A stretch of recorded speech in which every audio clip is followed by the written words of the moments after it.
Здравствуйте, мои хорошие! Это канал «После смерти сына. Дневник мамы». Я Екатерина Варади, его создатель и ведущая. Сегодня 114-й день со дня ухода от нас, нашего младшего сына Ивана. И, как обычно, я скажу коротко тематику сегодняшнего видео, для того, чтобы те, кто пришли в первый раз, могли сориентироваться, и если их эта тема не интересует, уйти. Плюс я бы еще хотела сказать, я просто подумала о том, что если человек, вот, испытавший потерю, приходит сюда и на 114-м дне или там 110-м, 111-м дне, то мы уже меньше, то есть не то чтобы меньше, мы все время говорим о потере, но это уже совсем другая интенсивность, нежели это было, например, в 57-м или 58-м дне. Поэтому если вдруг вы испытали потерю близкого человека, ребенка, то лучше идти на более ранние видео, если вы тоже находитесь на более ранней стадии, да, потому что бывают люди с очень свежим горем, и поэтому мы тут уже, все равно я такое острое горе уже прожила, или у меня оно осталось только в каких-то отдельных моментах. Вот, и мы здесь иногда обсуждаем просто философские вопросы. Не знаю, если вам это подходит, это очень здорово. Если нет, то просто можно попробовать более ранние видео. Итак, сегодня я хочу говорить о вещи, которые лично для меня очень интересна. И немножко она интересная и страшная. Плюс это тоже как бы ответы на ваши вопросы тоже. Для меня большой вопрос всегда, где проходит граница между даром и тем, куда вообще человеку не стоит соваться, не стоит заходить.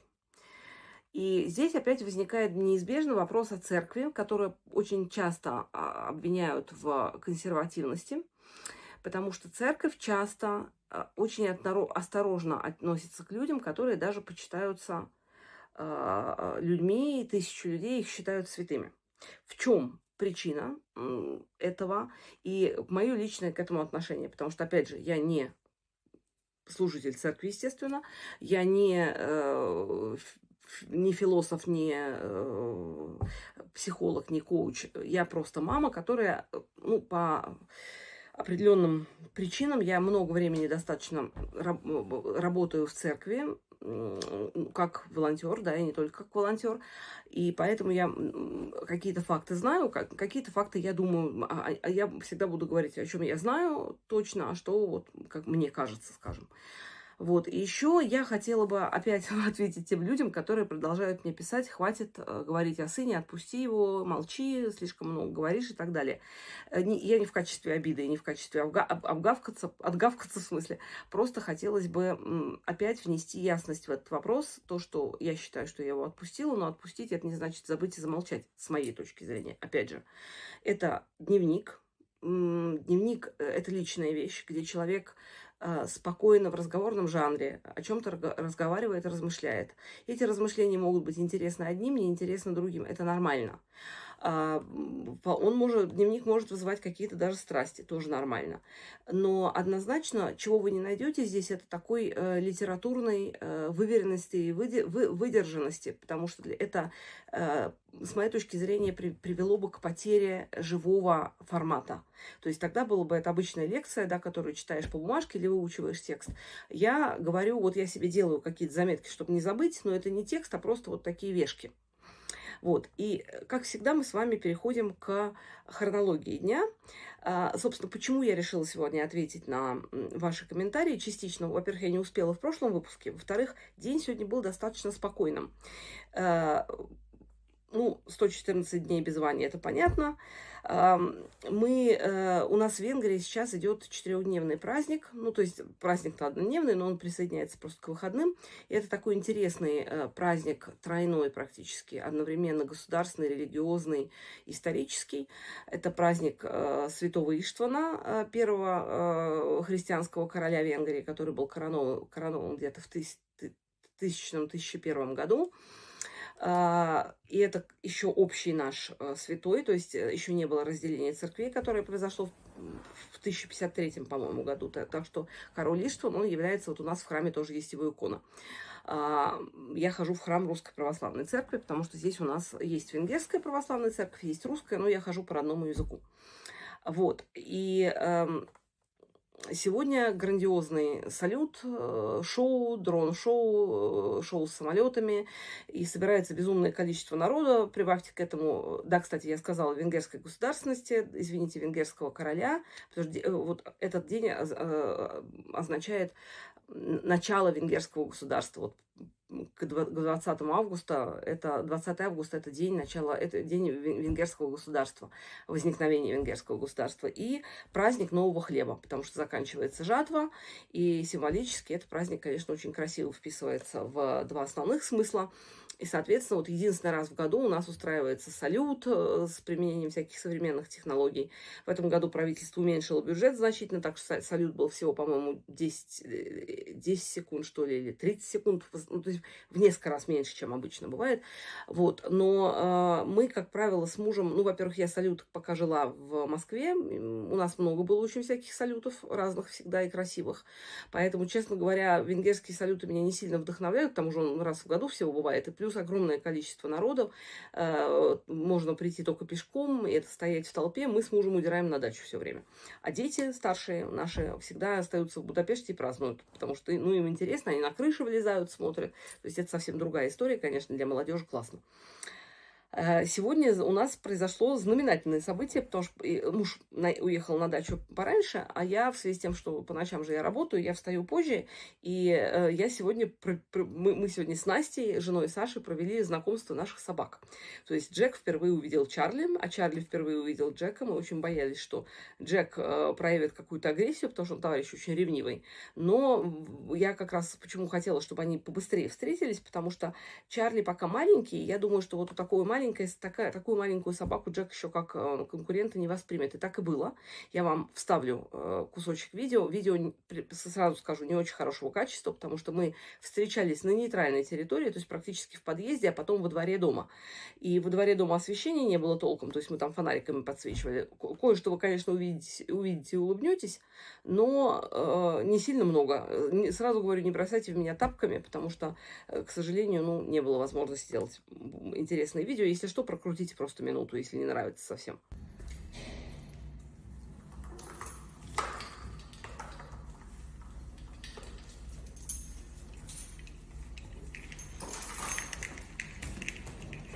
Какой ты слоняр, оказывается. Привыкла к мелочи пузатый.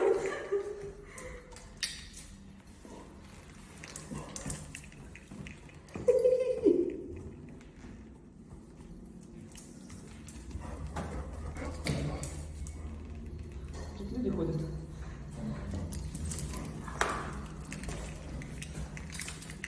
Пошли. Мечек не смотрят. Не смотрят.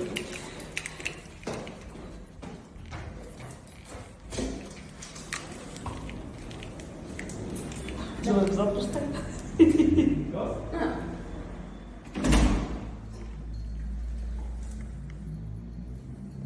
Надо уже быстро уходить. Тима, не надо, да. Так, сейчас снизу. Ты затопчешь, Джек. Ты все-таки смотри, у тебя под ногами-то кто? Не, ну он, видишь, не взвизгнул, значит, не больно было. Понятно, он так покидывает. Слушай, ты знаешь, я думаю, они сориентируются очень быстро, что один, что другой. Он же очень быстро соображает.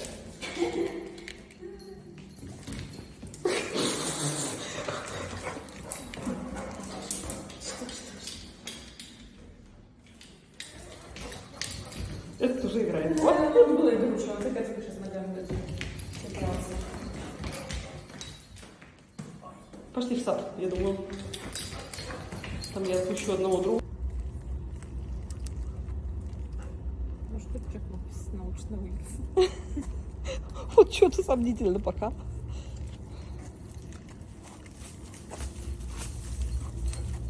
Так этот удрал от того, что его обсыпали землей.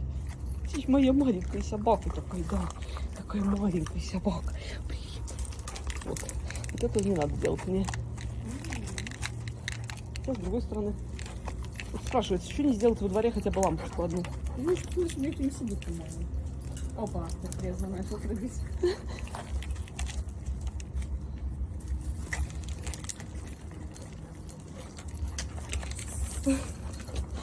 Так. И Вообще, знаете, я в очередной раз могу сказать, что в очередной раз замечаю, что, конечно, животные возвращают радость жизни, хорошее настроение. То есть какое-то, знаете, вот такое тепло, и ты видишь, что они явно там что-то соображают, у них есть какие-то свои взаимоотношения. Ну, это, в общем, очень здорово. А, И, собственно, после этого я уже перейду к нашим с вами комментариям. И был один очень интересный вопрос, который, как вам сказать, соответствовал моему душевному устроению. В каком плане? Он задает вопросы, о которых я с вами по-любому бы хотела поговорить. Одна из наших слушательниц задала мне вопрос: как вы относитесь к отроку Вячеславу, если вы о нем что-то слышали? Признаюсь честно, я про отрока Вячеслава ничего не слышала, поэтому я прочитала информацию о нем, потому что я этой женщине пообещала ответить в видео. И вот какая история. Отрок Вячеслав — это мальчик, который родился в 1982 году, да, а умер, отошел ко Господу в 1993 году. То есть он не дожил немножечко до 11 лет. И после уже его ухода из жизни распространились рассказы его мамы, и видеозапись его мамы, потом книга его мамы о пророчествах этого мальчика, что мальчик был очень необычный, он сделал очень много интересных пророчеств по поводу там электронных карт. Ну, вспомним с вами, что с 83 по 93 год еще не было этого ничего. По введению карт, по чипизации населения, по войне России с Китаем. То есть там много чего было по приходу антихриста, войны, катастрофы, болезни и так далее. И, собственно говорить, если коротко, то после смерти отрока Вячеслава, благодаря книге мамы, еще книге одного автора, это Лидия Емельянова, возникло такое почитание отрока Вячеслава этого, и к нему приезжали и приезжают, наверное, по сей день люди, которые уверены, что это святой ребенок. И была такая история, то есть, ну, соответственно, церковь этим делом заинтересовалась, потому что это уже так стало плавно перерастать в такой некий культ религиозный. И в этих ситуациях созывается специальная комиссия, комиссия, которая занималась расследованием фактов, собственно, на чем основано вот это церковное почитание. В принципе, это только первая стадия причисления к лику святых. Потом идет специальная синодальная комиссия, и потом еще одна уже финальная стадия, тоже уже в Священный Синод вносится предложение о канонизации какого-то святого. И вот здесь что...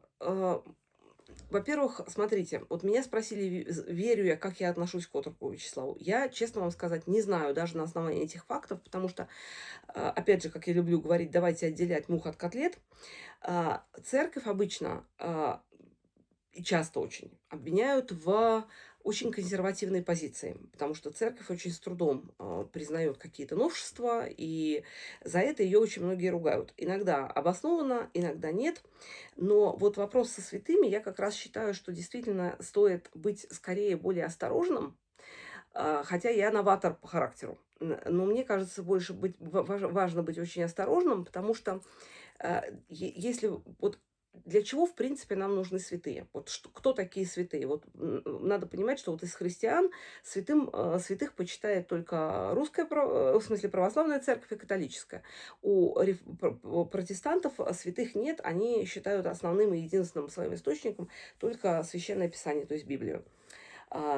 И почему важно почитание святых, но, опять же, почитание умеренное в каком плане? То есть, по-любому нужно помнить, что мы верим в Бога, и мы молимся Ему, прежде всего Ему.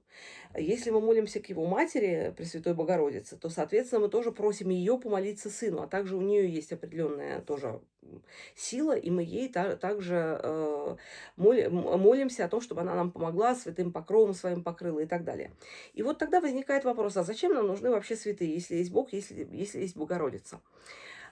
Ну, здесь, понимаете, история такая, что Бог — это Бог. То есть он изначально был одновременно человеком и одновременно Богом, и это сразу ставит между нами некую границу. То есть да, он имел человеческое тело, у него были такие же боли, он зашел на крест из-за нас, но он при этом был Богом. То есть все равно стопроцентного сходства у нас никогда не будет, потому что он, во-первых, был безгрешным. Да? То есть он специально пошел на то, что он пошел. Извините, ребята, излагаю, опять же, православную точку зрения. Я думаю, что для тех, кто не верует, я совершенно ни в коем случае не проповедую и не говорю, что вот все давайте к нам сюда. Я просто рассказываю, что я знаю. Просто, может быть, интересно послушать. Если нет, то, наверное, можно действительно перекрутить или просто уйти, потому что я с этим ничего не могу сделать. Вот вопрос связан был с этим. К молитве к Пресвятой Богородице уже легче, потому что периодически легче матери молиться тоже матери. Вот я когда о Ване молилась, например, мне было легче молиться Богородице, потому что она как мать меня понимала, вот у меня такое ощущение, потому что она также видела смерть своего ребенка, и я ее очень просила, чтобы, если можно, мне не проходить через вот эти испытания. То есть у меня было такое ощущение, что вот Пресвятая Богородица это вот женщина, которая меня поймет. Да? Да, святая женщина, но это человек. Это человек грешный, такой же, как мы, но пришедший к святой жизни и родивший Сына Бога, да? Избранница Божия таким образом. Вот. Зачем тогда нам нужны святые? Вот здесь интересно то, что нам нужен, в принципе, костыль. То есть нам надо влезть, представьте себе, на большую гору, на которой наверху там сидят, на самом верху сидит Христос, и чуть ниже Богородица, ну или приблизительно рядом, да, они. Нам туда взобраться очень сложно. И святые дают как раз тот опыт, на который мы можем опираться. То есть это наша вспомогательная такая лестница, да, туда, или, ну, костыль, лестница, не знаю, альпинистское снаряжение. И в святых интересно что они разные были. То есть очень разных характеров. То есть были веселые, были строгие, были молчаливые, были разговорчивые, были семейные, были бессемейные, были бедные, в основном бедные в православии, конечно, вот, но были более обеспеченные, то есть были князья святые. То есть очень много примеров, в которых каждый человек может себе найти что-то близкое и понять вот его душевное устремление какое, да, к кому он ближе всего. Вот для меня, например, любимым святым, я не знаю, как это определяется, это определяется вот именно чисто душевным каким-то, какое-то тепло, да. Для меня вот любимым святым является преподобный Серафим Саровский. Я в свое время даже помню, для церковной школы написала детям повесть, ну, правда, повесть про медвежонка, про медведя, и вот он видел Серафима Саровского, там про других лесных зверей, вот как он видел Серафима Саровского, и это была совершенно для меня незабываемая творческая такая история, потому что, как выяснилось, герои в какой-то момент перестают быть предсказуемыми, то есть они начинают жить своей жизнью, и ты не знаешь, чем все закончится. То есть вот ты понимаешь, вот идет линия героя, он ожил, он делает то, что характерно для него. Вот. То есть для меня Серафим Саровский, для мамы, например, преподобный Сергий Радонежский. То есть у каждого свое. У Вани вообще было интересно, потому что мы планировали его крестить в Иоанна Воина. Но владыка крестил его, мы ему не сообразили предупредить. Приехала крестная мать его, моя подруга из Москвы привезла рукописную икону Иоанна Воина, а его взяли и крестили в Иоанна Богослова. Вот, то есть тоже знак Божий, да. Вот Иоанн Богослов, да, и он, Ванька, так достаточно всегда очень трепетно относился к Слову Божию на самом-то деле. Вот. И, соответственно, почему важно, кого кого церковь причисляет к лику святых, кого канонизирует. Позиция церкви такая, что лучше мы не признаем 10 настоящих святых, чем признаем одного ненастоящего. Почему? Потому что вот вы сами понимаете, что с точки зрения человека, который вел святую жизнь, ушел к Богу, ему вот этот факт признания людьми его заслуг совершенно не важен. То есть вот уж чего-чего, о чем не задумывались никогда православные святые, о том, когда их канонизируют, да, и канонизируют ли их. То есть им от этого ни тепло, ни холодно, они свое в Царстве Небесном уже имеют. Это важно для людей, для того, чтобы понимать, что есть какие-то духовные ориентиры, на которые они могут опираться. И, соответственно, по ним сверять свой духовный рост. Если ты признаешь человека, которого очень любят люди, но который, тем не менее, совершенно не соответствует христианскому учению или там православному учению, то возникают уже как, это знаете, как наличие школы, да, вот представляете себе, вот есть одна школа, которая говорит какие-то истины, а рядом другая школа, которая говорит противоположное, да. И я, например, это очень сильно увидела, когда у нас здесь, где на даче, у нас есть католическая церковь. И в честь святой Терезы было объявлено типа крестного хода что-то. И там были высказывания святой Терезы. И я, воспитанная на том, что наши святые всегда были очень скромные, они всегда говорили искренне, что все спасутся, кроме нас. Меня совершенно поразило, когда я прочитала слова у святой Терезы, которая говорила, что я избранная, я спасусь, я буду около Господа Бога, буду рядом, я буду помогать ему принимать решения, я буду способствовать тому, чтобы вам было хорошо. То есть как бы очень сильное такое самопревозношение. Я даже не поверила сначала, что это так. И вот здесь находится, в общем, кардинальная разница между православной и католической церковью. Я не говорю, что хорошо, что плохо, я просто констатирую, что есть определенная разница. То есть до 1053 года все святые у нас общие, как, например, Николай Угодник. После 1053 года уже у них свои, у нас свои. Вот. И вот как раз после такого долгого вступления про святых, да, вернемся к отроку Вячеславу. Здесь проблема с чем? То, что церковь отказала в канонизации, то есть вот на первом уже этапе, просто не нашлось достаточных подтверждений того, что были какие-то, во-первых, была христианская жизнь какая-то такая особая, и что были реально какие-то пророчества, потому что записей личных ребенка не сохранилось. Остались только высказывания мамы, запись мамы, которые были сделаны уже в начале 2000-х годов. То есть, когда уже появились пластиковые карты, когда уже появился разговор о чипизации и так далее. То есть, вообще сейчас на данный момент непонятно, делал ли этот мальчик какие-то то есть высказывал ли он какие-то пророчества, либо нет. Опять же, это не значит, что он плохой. То есть церковь не имела в виду, что она не верит ему и что мальчик недостойный. Просто церковь проявила осторожность, потому что на данный момент, кроме культа определенных верующих, которые прочитали поздние высказывания мамы и писательницы еще одной, больше основ для этого нет. Пока. Как правило, насколько я знаю, в принципе, канонизация проходит не сразу. То есть я проверила, я помню, что я читала раньше в литературе, что должно было пройти там сколько-то, 50-70 лет, но я сейчас не нашла подтверждения, то есть сейчас, видимо, это правило было снято, но логика была, я думаю, в том, чтобы все страсти утихли, просто пока человек живет, вокруг него очень много почитателей, а потом, когда все затихает, тогда это становится понятным, действительно ли на его там мощах происходит исцеление, действительно ли по его молитвам происходят чудеса, эти чудеса все сверяются и так далее. Вот, то есть в данном случае я вообще не хочу занимать даже позицию по отроку Вячеславу, потому что вполне может быть, что он был замечательным совершенно ребенком и необычным. И вполне может быть, он действительно это все высказывал. Потому что, как я говорила, что есть люди, у которых особо острый слух, у кого-то зрение, кто-то видит ауры. Если раньше к этому очень скептически относилась, то сейчас я могу сказать, что я не знаю, я аур не вижу, и я не знаю, существуют ли они, но я вот, так сказать, знаете, вот что нет, этого нет, потому что я этого не вижу, я говорить не могу. И опять же, наука еще этого не знает, поэтому я не знаю, как к этому относиться. Вот реально среди моих знакомых есть женщина, которая видит ауры, она совершенно четко может определить, в каком я состоянии, когда я прихожу на рисование. То есть, насколько я хорошо спала, насколько я хорошо себя чувствую или плохо, в грустном я настроении. Она говорит, вот по свечению видно сразу. Не потому что я свечусь, все нормальные люди светятся. Ну, по цвету она может это определить. Что это, к чему это, как, я не знаю. И вообще, как бы действительно же могут быть способности, которых мы не понимаем. Абсолютно не понимаем, мы не знаем их природу. И у меня есть такая очень интересная история из моей жизни, когда я действительно встретила человека, который обладал сверхспособностями, ну, необычными для нас, по крайней мере.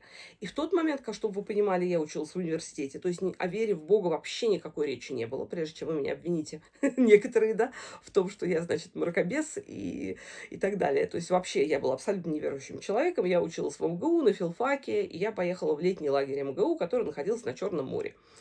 И там я, естественно, схватила солнечный удар, потому что мы очень много времени находились на солнце. Я не проследила, и у меня поднялась температура, жутко заболела голова.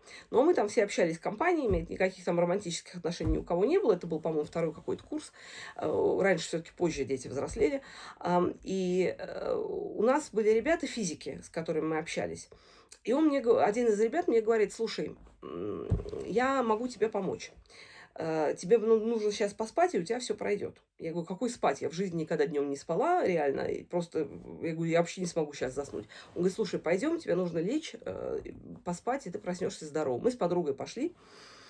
Ну, поскольку приглашать молодого человека тет-а-тет в комнату, особенно который утверждает, что у него там какие-то свои особые способности, тут бог его знает. Поэтому мы пошли с подругой. Я абсолютно была скептически настроена. Я легла с таким типом: сейчас посмотрим, что ты можешь, что-нибудь не можешь. Голова болит страшно, да, то есть, ну, вот ощущение такое неприятное. И слушайте, вот он провел буквально, он никаких заклинаний не читал, никаким богам не обращался, вообще ничего. Он просто вот так вот провел пару раз вот вокруг головы у меня. Я в этот же момент вырубилась, проспала 3 часа и проснулась абсолютно выздоровевшая. Вот и самое, что меня поразило, он просто сказал, что у меня есть сила в руках определенная, которой я могу помогать людям. И что меня самой в себе вот сейчас поражает, что я у этого человека не спросила, откуда у него проявился этот дар, когда, что он может, как он его использует. То есть меня это в тот момент вообще не заинтересовало. Ну меня излечили, класс. И чё? Вот, то есть приблизительно так. И сейчас, конечно, я бы задала ему 1000 вопросов, привела бы его на интервью, и мне безумно интересно, как сложилась его жизнь на данный момент. То есть, да, если раньше я, когда только пришла в церковь, я считала, что все, вот что необъяснимо церковно 100%, это, конечно, плохо, но на самом деле сейчас я понимаю, что, в общем, есть многое на свете, друг Горация, что и не снилось нашим мудрецам. Пока это очень сложно. Вот. И вообще-то я могу сказать, что дар, он может быть не только подарком, с моей точки зрения, опять же, из своего собственного опыта. Знаете, есть вот такое понятие, как сглазить кого-то. И вот говорят, тут есть люди с тяжелой рукой, есть люди, которые могут кого-то сглазить. Вот, в принципе, у меня такой папа. Он, во-первых, когда нужно уколы делать, когда там, ну, сами понимаете, в Советском Союзе, когда нужно было делать курс укола, то все уколов, то сами справлялись. То есть делали все друг другу уколы, там обучала нас медсестра, и потом меня родители обучили, а их обучала медсестра. Вот. И папа, когда делал укол, всегда у него такая тяжелая рука, то есть он часто делал больно и так далее. И плюс он, когда маме говорил: ой, как ты хорошо выглядишь, мама всегда заболевала. Потом она ему говорила: ради бога, только не говори, потому что ты обязательно меня сглазишь. И у меня это тоже, видно, я в папу пошла, но я во многом пошла в папу. У меня какой-то дар не то чтобы сглазить, но у меня проявились такие вещи. Одно я запомнила явление очень-очень конкретно. Мы шли с курсов английского языка, это был где-то класс 8-9, ну, мне лет, наверное, 15 было тогда, может, 14.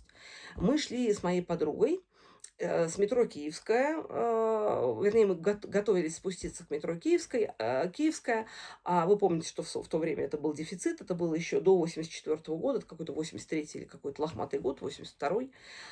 Естественно, Советский Союз, дефицит во всем. А папа у нее ездил за границу часто и привозил ей очень красивые вещи всякие. И у нее в тот день она надела первый раз сапоги на такой высоченной шпильке. А дело было зимой, и такая была слякотная, очень такая мокрая погода. Вот я вам как на духу говорю, у меня ни малейшей зависти к ней не было, вообще не было. То есть желания ей навредить или позавидовать, почему у нее сапоги есть, а у меня нет. У меня как-то достаточно долго, вот я, наверное, в этом плане Ванька в меня пошел. Я сейчас люблю одеваться, то есть люблю тряпки, а раньше как-то меня это не особо волновало. Наличие джинсов фирменных как-то вот нет. И мы, подходя к этому, когда я подходила к этому метро, у меня прям перед глазами прошла картинка. Я увидела лестницу совершенно четко и увидела, как моя подруга спускается по этой лестнице, спотыкается и ломает каблук на сапоге. И для меня это было настолько неожиданно, я вообще не понимала, что это такое. Прям вот четко. Но я, естественно, ничего не сказала, потому что с дуру. Надо было, конечно, сказать. Настолько это со мной впервые такое случилось тогда. И я совершенно была поражена тому, что буквально через 3 минуты, вот ровно на том месте, которое мне привиделось, она спотыкается и ровно так же ломает этот каблук. Естественно, жутко расстраивается, и я расстраиваюсь еще больше, потому что получается, что я как бы опосредованно виновата в этом. То есть я так себя ощущала. И еще несколько раз как подобные вещи были. И я уже очень боялась вообще о чем то думать, и кому-то вот, чтобы, не дай бог, никому не навредить. И забегая вперед, когда я, пришла к Богу, это случилось в 29 лет, когда родился у меня, сын первый, Саша, и немножко после этого я пришла сначала, я просто крестилась, а потом осознанно пришла к вере. И в тот момент я начала молиться к Богу, говорила: "Господи, если это твой дар, тогда ты мне его оставь. А если этот дар не от тебя, потому что я его боюсь, пожалуйста, забери". И у меня после этого никаких таких вещей не было. То есть явно дар был не от Бога. И Бог услышал мои молитвы, потому что я чувствовала очень некомфортно себя, потому что я не понимала, что я могу. Я чувствовала, что я могу принести. Видимо, если бы я его стала развивать, там, кому-то желать зло и проверять на это, да, наверное, бы у меня это развелось. Но мне это жутко не нравилось, потому что мне совершенно не хотелось никого лишать там ни каблуков, ни ничего другого. Так что, действительно, это вот такой момент, что я очень верю в то, что есть дар от Господа, есть дар не от Господа. Поэтому для меня очень чувствительной темой является тема экстрасенсов, гадалок и ясновидящих. Значит, насчет экстрасенсов здесь момент сомнительный в каком плане? Потому что я допускаю, что действительно есть люди, которые много чего видят. Но когда человек начинает это использовать для собственного обогащения, у меня немножко, меня это немножко смущает. Знаете почему? Потому что есть такое вот, как апостолам, когда дар был дан, там было сказано: даром получил, даром отдавай. То есть вот как то, что тебе дает Господь даром, ты как бы должен даром отдавать. С другой стороны, врачи же берут деньги, да, то есть вот для меня как-то вот экстрасенсы — это такие, мне кажется, что там есть настоящие люди, которые видят, а есть люди, которые на этом играют, которые очень хорошие психологи, которые научились. Я не умею отличать одних от других, поэтому я предпочитаю туда лучше не лезть. Мне страшно.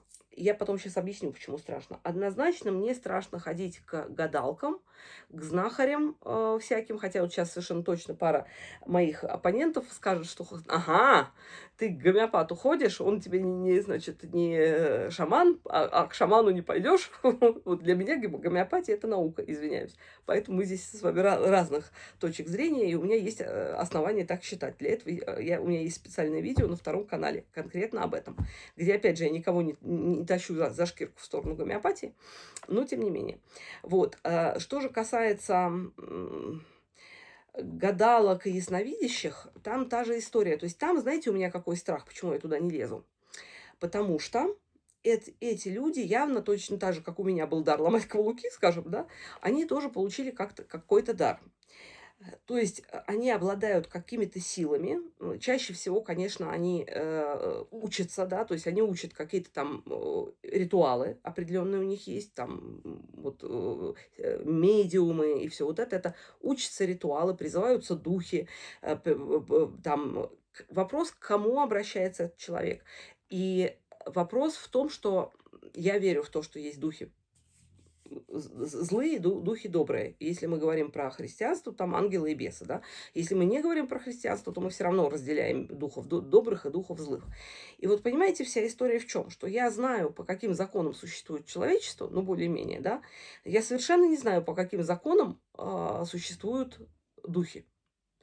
И является ли для них необходимым мое согласие для того, чтобы там мне навредить? Или для этого достаточно договора, который вот данный человек с ними заключил, который тоже может не знать, чем ему это грозит. То есть, вот знаете, у меня с детства был какой-то страх я помню, мне пытались погадать на картах, я все время не соглашалась. У меня был вот подспудный страх перед этим. Я очень боялась, что я навлеку на себя что-то и на моих близких. Вот у меня было ощущение темноты. И на что я обратила внимание, что вы же опять же сейчас на меня будете ругаться, кто-то из моих оппонентов. Когда у меня Саша болел, я в Москве, в Московском энергетическом институте изучала метод биорезонанса, который был изобретен нашими двумя академиками. Это академик Готовский и академик Самохин. Царствие небесное. Оба они уже ушли от нас, но нам они еще преподавали. Это абсолютно не метод не какой-то не оккультный. Это метод, который основан на энергии, которая, то есть вот излучение, которое исходит от человека, оно замеряется специальным щупом. Там же выведены частоты, которые имеют бактерии, вирусы и так далее. То есть, грубо говоря, это аналог лекарств, только лекарств, которые пропускается очень слабый ток через человека и таким образом вылечивается. Вот. И в связи с тем, что я не люблю, когда я не понимаю ситуацию, я поехала туда учиться, несколько месяцев училась. Там учили только врачей, потому что только врачи получали диплом. Я как не врач, еще там одна была женщина, тоже не врач, мы получили только свидетельство, которое нам давали право работать только с членами семьи. Мне, собственно, только для этого и нужно было. А врачи все получали дипломы, которые получали возможность, давали возможность работать. И многие из них работали в поликлиниках, даже в ведомственных поликлиниках использовался биорезонанс, до сих пор используется в военкоматах. То есть он дает достаточно интересные результаты. Там он может проверить, есть ли наркотическая зависимость у человека, то есть такие вещи, причем объективно совершенно. Потом это можно проверить даже по крови, и это делается. Так вот, ну, как всегда, вокруг любой науки возникают сразу какие-то такие сомнительные, там, начинают пытаться с помощью биорезонанса там по ладоням гадать и все это такое. Я туда не ходила, я всегда только вот сугубо научную часть этого изучала. Но было интересно то, что вот в нашей группе было 2 или 3 человека, которые занимались всякого рода оккультными практиками. И что самое интересное, что этих людей увидела сразу. То есть мне сразу было ощущение, что что-то есть. Вот по разговору, по какому-то, по энергии от этого человека, я не знаю. Причем с одним, например, из этих ребят, он увлекался, врач, он увлекался славянской мифологией, вот этими всякими нашими Нафь и прочие вот древними славянскими богами, вот, и какие-то тоже они там ритуалы проводили. От него я чувствовала менее негативную энергию, но все равно держалась подальше. То есть, хотя мы с ним были в хороших отношениях, там обедать вместе ходили, все, но вот был у меня такой страх. И нужно сказать, что я с самым большим искушением в жизни встретилась, когда заболел Ванька. Здесь мы возвращаемся к теме нашего канала, потому что, когда Ваня заболел, ко мне подходит одна женщина, которая в свое время водила ко мне в церковную школу своих детей. И она говорит: Катя, я вижу, что Ваня болеет, он такой бледный уже начал быть, но ходил нормально, еще ничего таких вот жутких вещей не было. Мы уже определили у него эту опухоль и пытались, вот начинали лечиться. И она подошла и говорит: вот я вижу, что Ваня болеет, вот у меня открылся дар, у нас этот дар проходит по женской линии, я вот, моя наставница во мне этот дар открыла, но ты не думай, это все, значит, Божье, то есть мы ходили и в храм, и свечи ставили и так далее. Ну, у меня тут, вот хочу, не хочу, мне тут же вспоминается о том, что, как правило, очень многие и экстрасенсы, и там гадалки, которые не имеют отношения к Богу, тем не менее используют для обрядов церковные свечи, ведьмы там всякие, да, церковные свечи и так далее. То есть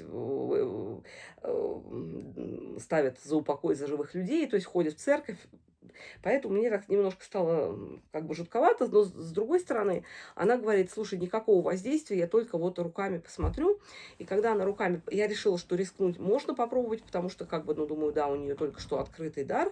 Она в церковь ходит, она передо мной причащалась. Я думаю, ну, Господь Бог нам не даст повредить ей. И вот она сделала вот эти пассы какие-то, сказала, что она не чувствует связи между верхней частью и нижней, то есть как будто бы блок стоит какой-то энергетический или какой.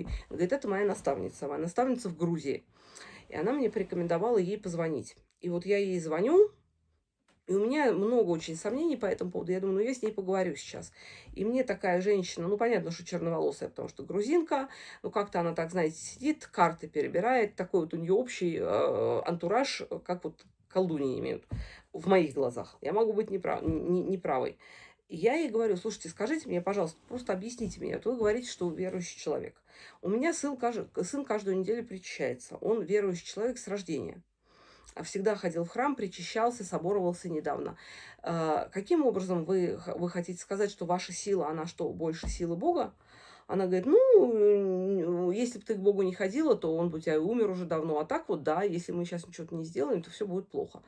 И вот у меня вот это, знаете, то есть каким образом я противопоставляю силу, то есть я хожу к причастию, причастие — это самая сильная вещь, которая есть для человека, с моей точки зрения, и вот одно дело лекарства, которые благословляются, да, церковью и так далее. Другое дело, когда вот для меня непонятное. И мы с Ваней поговорили, то есть я за него решение не принимала, мы с ним вместе поговорили, он говорит: мама, мне что-то стрёмно. Вот нет, я не хочу, давай не будем.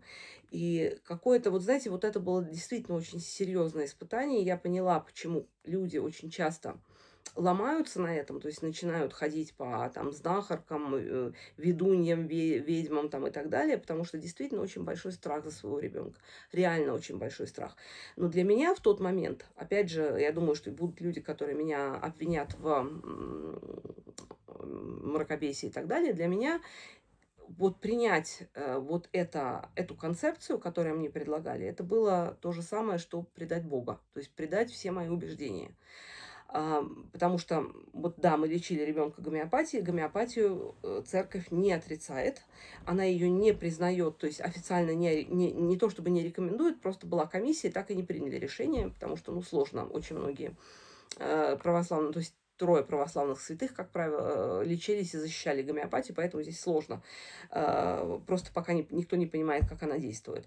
То есть ни к каким Кашпировским, да, ни к каким там вот людям, которые делали какие-то странные обряды, мы не ходили никогда. И мне было, правда, страшно. То есть я ничего с этим не могу поделать. Этот страх у меня появился с детства. То есть он был не связан с верой. Я таких людей, которые вот гадали, я очень всегда сторонилась. Я считаю, что есть силы, которые для человека опасны. И в связи с тем, что мы обладаем очень малыми знаниями, ну, то есть представьте себе, если представить, что к нам приходит какой-то дух, да, дух бессмертный, который явно имеет намного больше опыта и знаний, чем мы. И думать, что мы сможем его перехитрить какими-то ритуалами, рисованием там круга, посыпанием соли или что они там делают, просто мне кажется наивным. То есть вот я в этой ситуации считаю себя незащищенной типа, и своего ребенка незащищенной. Я считаю еще, что через меня может каким-то образом перейти это на моих детей. Точно так же, как я, например, всегда считала, что если я изменю моему мужу, то это перейдет на моих детей. Вот это совершенно как бы, ну, это было еще до христианства. То есть мы, когда познакомились с мужем и поженились, я не была верующей абсолютно. Но у меня было полное убеждение, что вот какие-то узы, какие-то клятвы нарушать нельзя. Как только ты их нарушаешь, это может пойти и аукнуться тебе очень здорово. Ну, а по поводу вот колдуньи, это же был эпизод в Библии, когда царь Саул, это в Ветхом Завете еще, он пошел, чтобы узнать свою судьбу, он настолько отошел от Бога, что он ушел, хотя он был избран Богом, да, на царствие, он настолько отошел от Бога, что пошел к колдунье и узнавать свое будущее. И после этого Бог от него окончательно отвернулся. И там детям я рассказывала, там такой достаточно страшная картина по этому поводу написана. То есть как бы есть у этого некий такой жутковатый ореол у всего.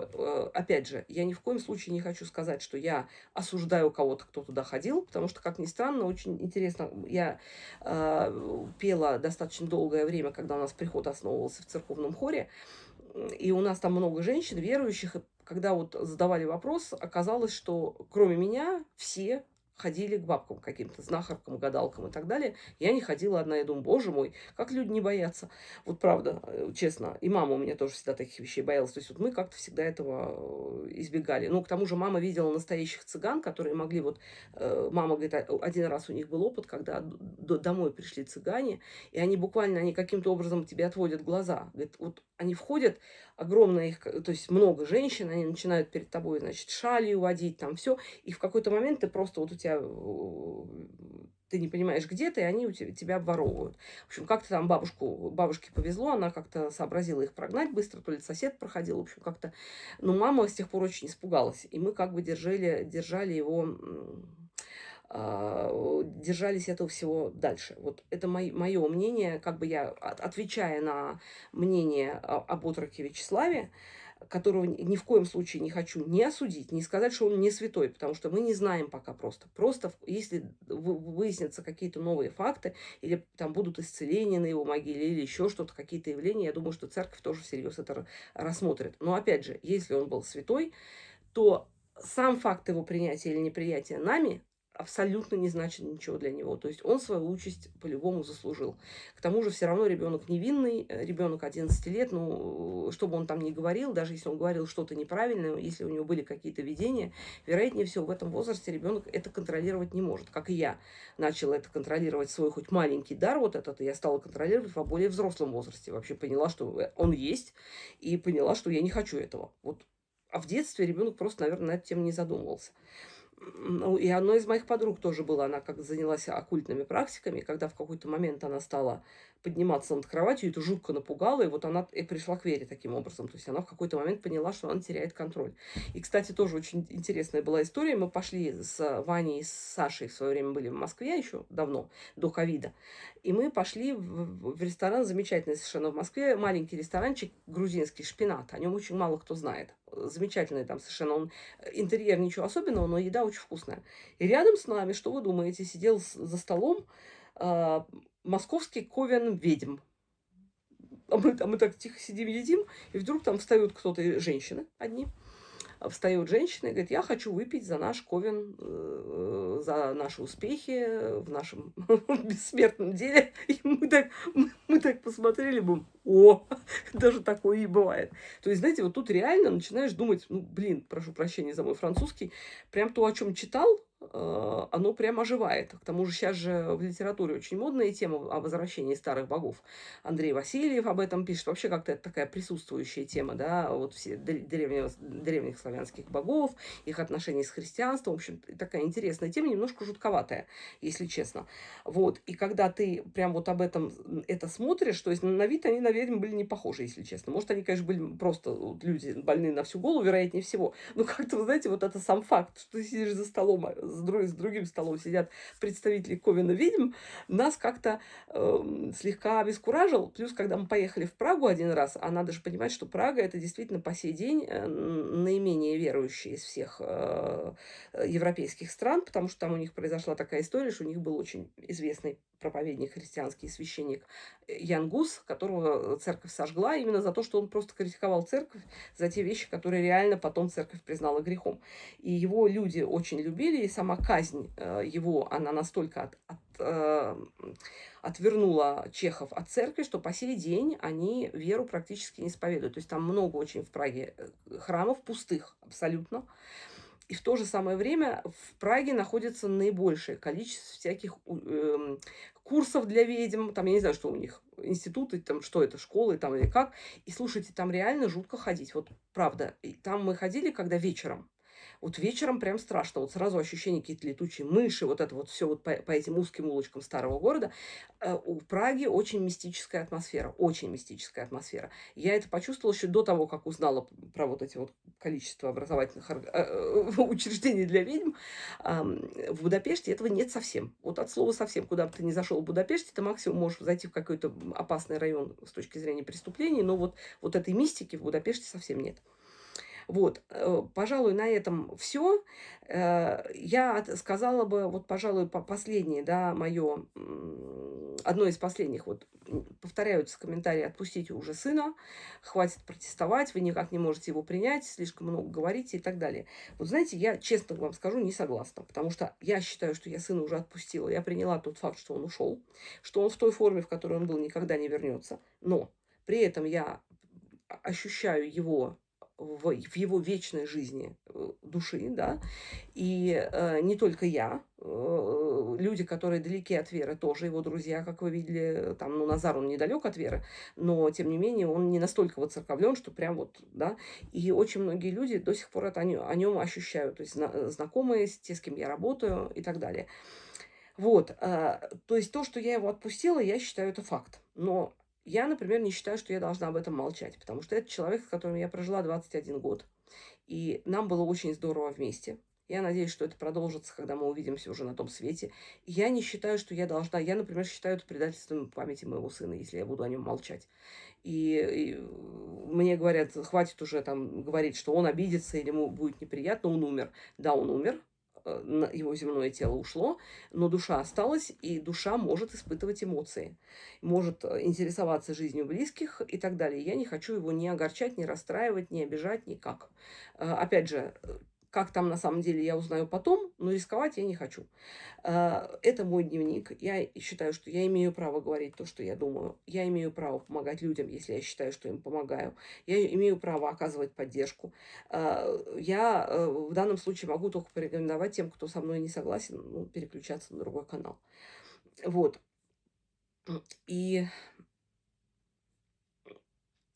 это важно, что, ребят, не могу меньше говорить, ну, потому что слово – это моя стихия, филолог. Я изначально, для меня слово – это моя стихия. И я не могу говорить короткими предложениями, да, меня зовут Катя, мне столько-то лет, я живу в Будапеште, да, ну, вот это не мое. Поэтому, и опять же, это дневник, мне кажется, ну, люди пишут о том, что это помогает. Мы вместе, у меня полное ощущение, что это, да, помогает и мне, что то, что вот мы вместе, это очень, вот для меня, как девиз нашего канала, это, ну, миссия – это помочь тем, кто потерял близкого, а девиз – это человеку нужен человек. Потому что мы с вами составляем такое вот ядро все вместе. Не я одна, не вы одни, мы вместе. Составляем ядро людей, которые могут друг другу сочувствовать и которые могут друг другу выплакаться, если надо. Могут проговорить свои беды. И не получат этого самого любимого всеми, хватит уже быть пессимисткой, отпусти его, забудь его, замолчи. Вот, по мне, это важная очень история. И еще бы я добавила, у меня родилась такая идея, я смотрю, что вот я выпустила видео по поводу чувства вины, и люди говорят, а мы все равно чувство вины, оно, наверное, умрет только с нами. Знаете, мне кажется, надо попробовать, это будет грубо звучать на канале про потерю, я бы не сказала, что это смехотерапия, да, но попробовать представить себе вот это чувство вины как какое-то существо, которое мы очень хотим выгнать, вот какое-то что-то, не обязательно в виде животного, потому что все животные твари божьи, а какое-то там вот это что-то нехорошее, да, и вот взять его каким-то смешным образом выгнать, взять веник, взять там метлу, взять там, я не знаю, липучку какую-нибудь кинуть в него, чтобы она прилипла и его там утащила. И мысленно продумать, насколько бы ваш ближний действительно с вами вместе этому посмеялся. И с ним договориться о том, что вот это чувство вины, я очень хочу его прогнать, потому что я тебя на самом деле очень люблю. То есть это чувство вины, оно настолько, я вижу людей, которые безумно любят своих близких. Они сделали для них все. Ну, была какая-то вещь, кто-то там сказал какое-то не то слово. Кто-то увидел сон и там отправил ребенка на отдых, хотя отменили рейс. Сейчас отменяются сотнями рейсы по всему миру. То есть и далеко не с каждым что-то случается. То есть люди действительно себя мучают этим безумно. Мне безумно жалко, потому что это такое деструктивное чувство. Это от него может быть и куча болезней, и чего угодно. Депрессии страшные. То есть попробуйте, вот просто попробуйте. Мне кажется, вот такие визуальные практики могут помочь. Прям вот у меня почему-то веник все время, вот его веником выгнать, как вот нашкодившего, я не знаю, кого, домового. Вот, я не знаю, у кого, да. То есть каждый для себя должен придумать образ и согласовать это со своими близкими. И